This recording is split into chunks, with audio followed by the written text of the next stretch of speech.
Eu sou José Alexandre Portinho. Deixa eu te fazer uma pergunta. Você tem problema de mioma? E você sabe o que fazer com esse mioma? Se você tem dúvida, não deixe de assistir esse vídeo até o final. Você vai responder todas as suas perguntas a respeito do mioma. Mas, não esqueça, deixe o seu like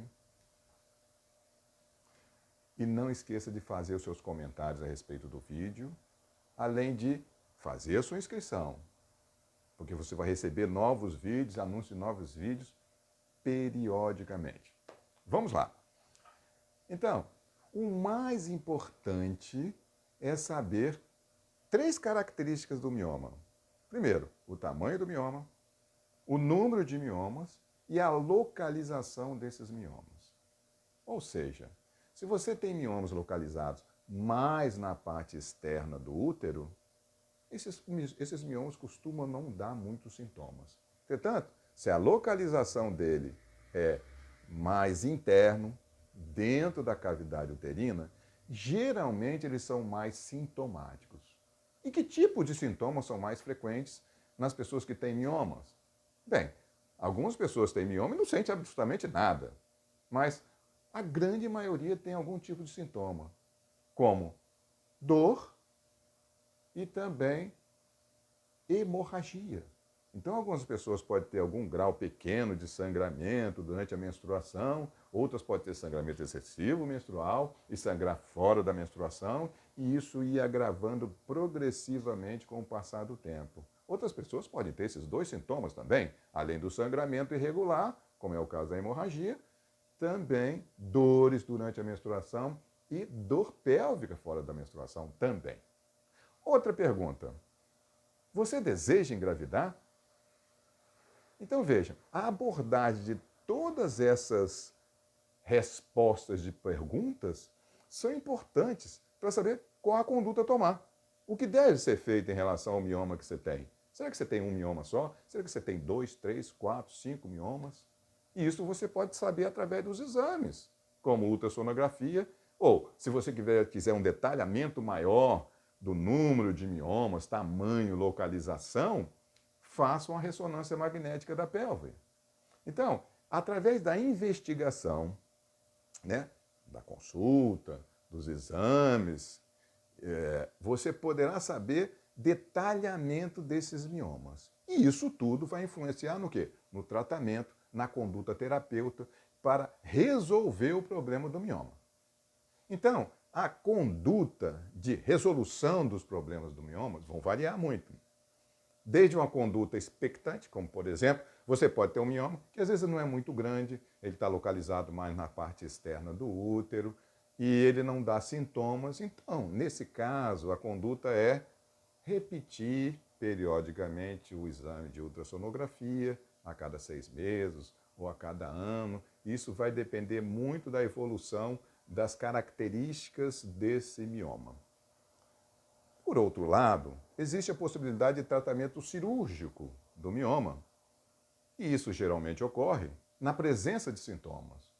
E a sintomatologia pode variar muito em relação, como eu falei no início, da localização do mioma. Ou seja, aquilo que eu falei, quanto mais interno o mioma, mais sintomas, principalmente o sangramento. Quanto mais externo, mais assintomático.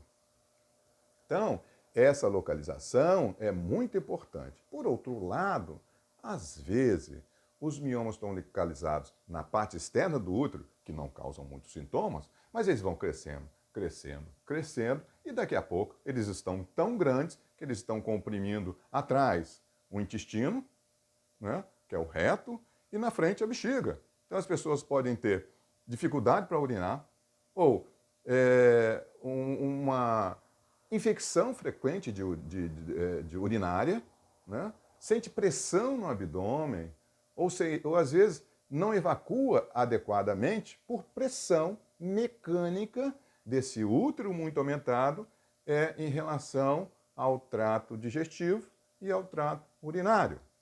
Então, nesses casos, cria um desconforto muito grande e às vezes é necessário fazer cirurgia por causa desses desconfortos, né?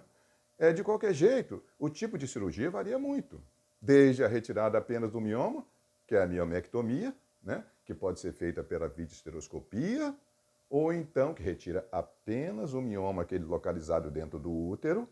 Nesse caso, não dá ponto, não abre barriga, a resolução é muito rápida, a recuperação é muito rápida, a internação é rápida, e os resultados são muito significativos, principalmente para quem deseja engravidar. Por outro lado, os miomas muito grandes, aí tem que fazer cirurgia de abrir barriga, né? E aí para retirar, para fazer a mesma cirurgia de miomectomia. Entretanto, às vezes tem situações que os miomas estão tão evoluídos, tão grandes, que aí tem que tirar o útero, né? Fazer a esterectomia. Então, a conduta vai variar de acordo com cada situação. Existe sempre uma individualização de cada mulher para se fazer a terapêutica adequada. Ou seja, às vezes o útero está muito grande, tem miomas enormes, e a pessoa deseja engravidar. E aí? Nesses casos de miomas muito grandes, a indicação é retirada do útero, fazer a esterectomia, mas a paciente chega no seu consultório e fala: doutor, eu nunca engravidei, eu quero ter um neném. Existe essa possibilidade? Sempre vai existir. Principalmente nesses casos em que há miomas em que existem miomas muito desenvolvidos no útero. Sempre há essa possibilidade. Converse com o seu médico dessa possibilidade. Mas tem outros fatores também que influenciam no crescimento do mioma. Esse fator é a menopausa. Ou seja, menopausa o que é? Parada das menstruações. Então, quando a pessoa chega no período da menopausa, as menstruações somem. Então há uma tendência de quê? Dos miomas regredirem, diminuírem de tamanho e você poder ter uma vida normal. Então, se você às vezes está tendo sintomas de sangramento irregular, ou mesmo dor, mas está próximo da menopausa, calma, espere um pouco. Converse com o seu médico na possibilidade de você não fazer cirurgia às vezes. E aí você ter um acompanhamento pela própria menopausa, haver uma evolução boa desse mioma. Mas isso depende de cada pessoa. Porque se a pessoa estiver sangrando muito do mioma e com anemia e ter que fazer uma reposição de sangue, internação, né, para receber o sangue, uma transfusão, aí corre risco. Aí nesse caso talvez tenha que fazer uma cirurgia definitiva naquele momento. Né? Principalmente se você já teve os filhos que desejou, e aí você já pode fazer uma esterectomia, se for o caso. Então, existe sempre uma margem de conversação, né? Para fazer uma decisão adequada de acordo com cada mulher. Essa é a individualização de cada pessoa. Por outro lado, existe também um outro aspecto importante, que é a influência do crescimento dos miomas em relação à alimentação. Você sabe que o que você come pode influenciar no crescimento do mioma? Existe. Então vejamos, o que faz aumentar o mioma, crescer? São os chamados alimentos ricos em carboidratos, refinados principalmente, que é o caso das massas, né? Os doces, então pão, bolo, biscoito. Os alimentos ultraprocessados, de uma maneira geral, estimulam o crescimento do mioma. Além disso, excesso de gordura saturada, gordura trans e excesso de sal. Então, esses 3 tipos de veneninhos causam crescimento dos miomas.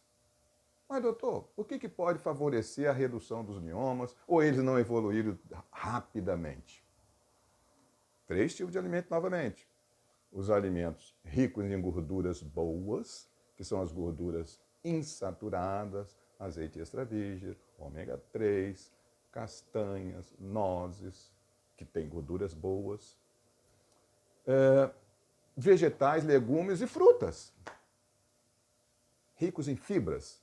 Alimentos ricos em fibras não estimulam o crescimento de mioma. Isso tudo tem uma explicação da ordem hormonal. Porque quando você come os carboidratos refinados, você tem uma taxa glicêmica elevada, sua glicose aumenta muito, por consequência aumenta um outro hormônio chamado insulina, pode aumentar cortisol, estrogênio, hormônios da tireoide ficam alterados, tudo em relação à alimentação. Esses hormônios podem estimular principalmente o estrogênio, o crescimento desses miomas. Quando você come alimentos ricos em fibras, isso não acontece, o índice glicêmico é mais baixo, você não estimula tanto a insulina, nem tanto o cortisol, nem tanto o estrogênio. Por outro lado, eu queria falar um aspecto também importante em relação ao mioma. Quando a pessoa come essas junk foods, que são esses alimentos da dieta ocidental, ultraprocessados, né, que são alimentos que não são legais, você vai aumentar de peso na maioria das vezes. Você pode ter um sobrepeso e obesidade. Aí na obesidade o mioma cresce rapidamente.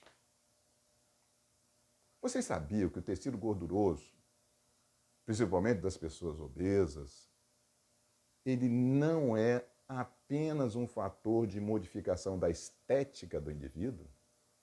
Sabia que o tecido gorduroso tem função hormonal?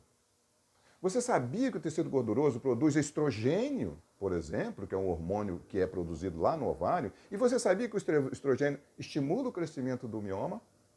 Então é isso que acontece. As pessoas com sobrepeso e obesidade têm excesso de estrogênio que causa o crescimento do mioma. Então, por isso que esses fatores alimentares, que levam à obesidade principalmente, causa crescimento do mioma. Gostaram das dicas? Então não esqueça de dar o like, de fazer a inscrição no nosso canal para poder receber os novos vídeos periodicamente e dê o seu comentário. Isso vai nos ajudar e vai ajudar você mesmo, porque as dúvidas que vocês tiverem, nós iremos fazer novos vídeos.